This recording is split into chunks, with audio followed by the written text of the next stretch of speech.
अस्सलाम वालेकुम नाजरीन, शाहिद चौधरी ऑफिशियल के साथ मैं हूं आपका मेज़बान अब्दुल्ला तनवीर। नाजरीन, आपको एक अहम खबर देते चले हैं। गुज़िश्ता रात कराची की मलीर जेल से तकरीबन 216 कैदी जेल तोड़ के फ़रार हो गए हैं और ये कराची की तारीख का पहला ऐसा वाक़या है कि वहाँ पे कैदियों ने मिल के जेल में तोड़ फोड़ की। इतलात के मुताबिक कहा जा रहा है तकरीबन 600 से ज़ायद कैदी थे जिन्होंने जेल में तोड़ फोड़ की। उसके बाद कुछ पुलिस एहलकारों के ऊपर उन्होंने तशद्दुद किया, उनसे पिस्टल यानी कि गन्स वगैरह छीनी और उसके बाद इनमें जब आपसी मुकाबला हुआ फायरिंग का पुलिस में और कैदियों में, तो अभी तक की जो इनिशियल रिपोर्ट है उसमें कहा जा रहा है तकरीबन 2 से 3 एफसी के एहलकार जख्मी हुए, 2 पुलिस एहलकार जख्मी हुए और जो कैदी थे उनमें से एक कैदी ऑन द स्पॉट उसको गोली मार के मार दिया गया, बाकी फरार। अब कराची के जो सुपरिटेंडेंट साहब हैं उनका ये कहना है, उनका ये बयान है कि तकरीबन हमने जो कैदी हैं उनमें से 80 को दोबारा से गिरफ्तार कर लिया है, 135 कैदी अभी रहती हैं जिनको गिरफ्तार हम करेंगे। लेकिन उनका ये कहना था कि क्योंकि कराची में काफ़ी ज़लज़ले के झटके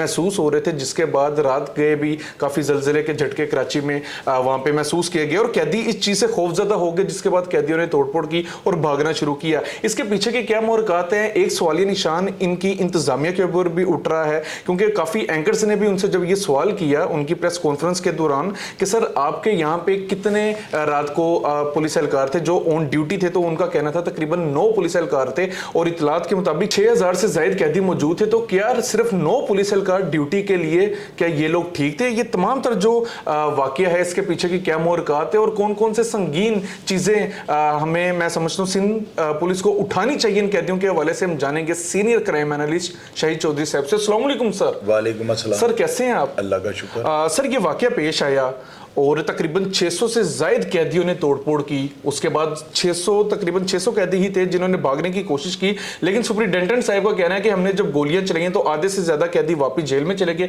लेकिन 216 कैदी जो थे वो वहां से फरार हो गए। आप क्या समझते हैं? तरीका पहला वाकया, आपका भी बड़ा एक्सपीरियंस है, ये नौबत ये कब मौजूद होती है कैदियों में? आखिर ये सोच कैसे आती है? क्या इंतजामिया की गफलत की वजह से या फिर हद से ज़्यादा मैं समझता हूँ कि जालिमाना रवैया इख्तियार कर लिया जाए फिर कैदी बागी हो जाते हैं? पता है क्या, इस वाक़े में जो है ना, सबसे पहले तो उन्होंने ये लिखा हुआ है कि ज़लज़ले को जो है ना झटके वो जब महसूस होते हैं ना तो उन्होंने कैदियों को बैरकों में जो है ना बाहर बिठा दिया है। उसकी वजह ये होगी कि उनको महसूस हुआ होगा छत वगैरह ना गिर जाए या कोई ऐसा मामला जो ना क्या नहीं सूरत हाल जो है उससे निपटना पड़ जाए। अब इन्होंने जब कैदियों को बाहर निकाला ना, कैदियों को या हवालातियों को, तो उस वक्त जो है ना इनको ये चाहिए था कि बैरकों को लॉक कर देते और उस दौरान जो है ना अगर एमरजेंसी सूरत हाल में कैदियों को बंद गिनती के बाद अगर निकाला जाता है, क्योंकि जेल का सब अच्छा हो चुका होता है। अब ये मुझे नहीं अंदाज़ा, क्योंकि ये बात अभी तक क्लियर नहीं की गई, किसी भी सोशल मीडिया प्लेटफॉर्म पे ये बात क्लियर नहीं की जा रही कि ये बादस गिनती का वाक़या है या खुली गिनती का वाक़या है, यानी सब बच्चे से पहले की बात है या सब बच्चे के बाद की बात है। अब इसमें देखें ये होता है कि वाक़या जब इस तरह का कोई भी होता है ना, ये जो लफ्ज़ आता है ना जेल तोड़ दी, ये तोड़ने वाली बात मेरी समझ में नहीं आती। तोड़ तो किसी का बाप भी नहीं सकता। जेल का दरवाज़ा है ना, मैं चैलेंज करता हूँ पूरी जेल की गिनती आप खोल दें, कोई दरवाज़ा तोड़ कर दिखाएं, और उसके अंदर इतने मोटे मोटे वो जो है ना वो कुंडे लगे होते हैं, उसके अंदर इतने उनका जो होता है ना जो रॉड होता है, जो रॉड जो होता है उसके अंदर वो कम से कम एक, बल्कि समझ लें कि आधे गज का वो जो है ना रॉड होता है और इतना मोटा होता है कि सारी जेल अगर जोर लगा ले, ईंटें मार ले, वो दरवाजा नहीं टूटता। सुपरिटेंडेंट साहब कह रहे हैं कि 100 से ज्यादा लोग थे, उन्होंने धक्का दिया जिसकी वजह से कुंडी ऑटोमेटिकली वो ऊपर हुई और वो खुल गई। अब्दुल्ला, हो ही नहीं सकता, ये सिर्फ उनकी स्टेटमेंट के हद तक होगा। असल में ये वाक़या जब होता है ना, ये इंतशार बढ़ जाता है, इंतशार बढ़ने के बाद जो है ना जेल बेकाबू हो जाती है, तमाम असीरान जो होता है ना जो अंदर बंद होते हैं ये बेकाबू हो जाते हैं, दीवारों पे चढ़ जाते हैं, छतों पे चढ़ जाते हैं, ये जो है ना एक दूसरे के ऊपर खड़े होकर जो है ना दीवारें फलांग लेते हैं। अब असल बात यह है कि अगर ऐसी सूरत हाल थी तो दरबान को ये चाहिए था वो कुंडा लगा के ना अंदर ताला लगाता, उसके बाद बाहर वाले दरवाजे से वो ना बाहर निकल जाता। चाबियां उसके पास होती हैं और 2 दरवाजे तोड़ने से पहले अगर आप ये कह रहे हैं कि 2 दरवाजे धक्के से टूट गए हैं तो ये बात मैं कभी भी नहीं मानूंगा, ये मानने वाली बात ही नहीं है। अब उसमें इनको जितनी देर तोड़ने में लगनी थी ना उतनी देर तक बाहर से फोर्स आ जानी थी और अलार्म करवा देना चाहिए था। अलार्म ड्यूटी के अंदर होता है, पता नहीं मलीर जेल में ये था कि नहीं था, वरना होता ही है कि आप अलार्म जब बजाते हैं ना तो बाहर जो बैरकों के अंदर जो मुलाजमिन सोए होते हैं ना, जेल के मुलाजमिन जेल की प्रीमिसेस के अंदर सोते हैं, ये बात याद रखिएगा। उनमें ज्यादातर मुलाजिम जो है ना वो बैरकों के अंदर ही होते हैं, और जो ही अलार्म होता है तो ये पाबंद होते हैं, सिविल कपड़ों में ये अंदर आ जाते हैं। कभी किसी ने यानी कि अलार्मों में हमने तो ये देखा है, एक जूता किसी ने और रंग का पहना है, दूसरा जूता किसी और रंग का पहना है, बाज़ औक़ात कांस्टेबल नंगे पाँव होते हैं, इनके हाथ में डांगे होती हैं, और इन्होंने जेल के अंदर एंट्री स्पीड से होना होता है, इन्होंने गिनती को लॉकअप करना है। ख्वाह इनको 10 कैदी मारने पड़ जाए, 12 मारने पड़ जाए, अलार्म के अंदर बंदा मर जाए, कुत्ता मर जाए, एक बराबर होता है। इन्होंने गिनती को लॉकअप करना होता है। अब मुझे समझ नहीं आ रही कौन सी ऐसी नेग्लिजेंसी या कहाँ से जो है सिक्योरिटी लैप्स हुए हैं कि ये तब बड़ा वाक़या हो गया। कैदियों का भाग जाना गैर मामूली वाक़या है, गैर मामूली वाक़या। सर मैं एक बात ऐड करता चलूँ, आप कह रहे थे कि पता नहीं सब अच्छा है कि बात की बात है कि नहीं। सुप्रिटेंडेंट साहब का मैंने बयान बड़े गौर से सुने, उसमें वो कह रहे हैं कि मैंने बाकायदा कैदियों की काउंसलिंग की, उनको सारा समझाया है, जब मुझे लगा कि मामला जो है वो ठीक हो गया फिर मैं घर वापस चला गया हूँ। मुझे लग रहा है सब अच्छे के बाद का ये वाक़या 100%। अगर सब अच्छे के बाद इन्होंने गिनती खोली है तो पहली बात इनको खोलनी नहीं चाहिए थी। जब सब अच्छा हो जाता ना, फिर इनको ऊपर से आईजी साहब से या डीआईजी लेवल के किसी अफसर से परमिशन लेनी चाहिए।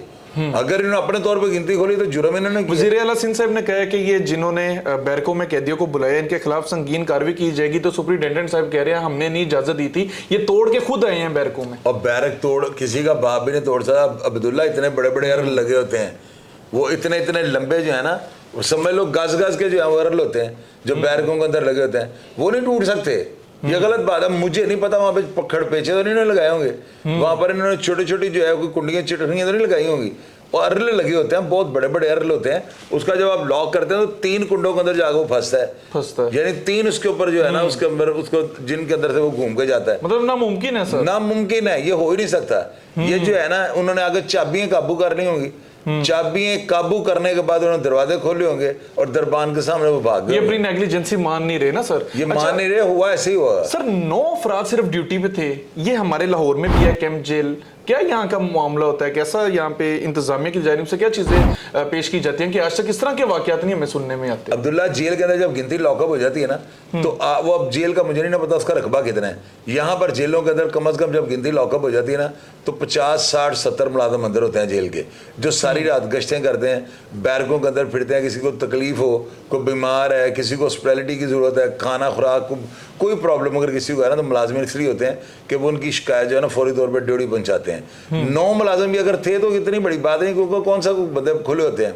9 मुलाजिम भी जेल को कंट्रोल कर सकते हो, इतनी बड़ी बात नहीं है। ये कोई इतना बड़ा इशू नहीं कि आप इसे हाईलाइट करें। बाकी कैदियों का जेल तोड़ने वाला लफ्ज़ मुझे नहीं समझ आता कि तोड़ने का लफ्ज़ क्यों इस्तेमाल कर, जेल तोड़ के भागे। और जेल का कोर्ट मौका जो है ना वो किसी के बाप का बाप भी नहीं तोड़ सकता, जेल के गेट को नहीं तोड़ा जा सकता। अगर वो आप कभी जेल का गेट आप जाकर देखें ना तो आपको अंदाजा हो जाएगा, उसके अंदर तो आप मिसाल के तौर पर ट्रैक्टर ही मारा तो समझ में आती है बात, बंदा नहीं तोड़ सकता। बाकी सर कुछ फुटेजेस देखी हैं जहाँ पे वाजिया नजर आ रहा है दरवाजे टूटे, शीशे टूटे, और एक चीज मेरे लिए बड़ी मतलब हैरानकुन थी कि यहाँ पे सीसीटीवी कैमरास ही नहीं थे।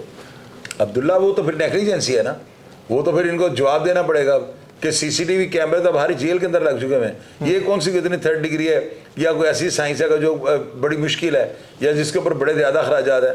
आज का पंजाब की मियाँ फारूक नज़ीर ने तमाम जेलों के अंदर कैमरे लगा दिए हैं, ड्यूटियों के अंदर कैमरे हैं, मुलाकात शेड के अंदर कैमरे हैं, कैदियों की बैरकों के अंदर कैमरे जो आईजी साहब को दफ्तर से मॉनिटर हो रहे हैं। हर चीज पे नजर रखी जाती है। सर मेरा लास्ट आपसे क्वेश्चन होगा, देन हम अपने नाज़रीन प्रोग्राम को वाइंड अप करते हैं। सर आप क्या समझते हैं ये जो सुप्रिटेंडेंट साहब ने बयान दिया है, कुदरती आफत का नाम क्या है कि इन्होंने ये पूरे वाक़े को ही टाल दिया है, क्या ये ठीक रहेगा?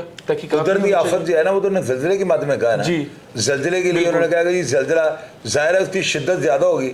अगर उन्होंने कैदियों या हवालातियों को बाहर निकाल दिया तो अब्दुल्ला ये गैर मामूली झटके होंगे, ये कोई आम झटके नहीं होंगे। वरना कैदियों को किसी सूरत के बाहर नहीं निकाल सकते, इनके बाप का बाप भी नहीं निकाल सकता।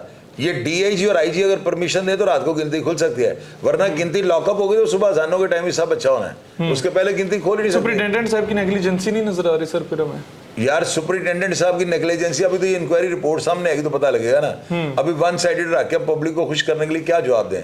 मैं तो खुद परेशान हो गया हूँ कि ये कैसे मुमकिन हुआ है, कैसे 216 कैदी वहां से फरार हो गए।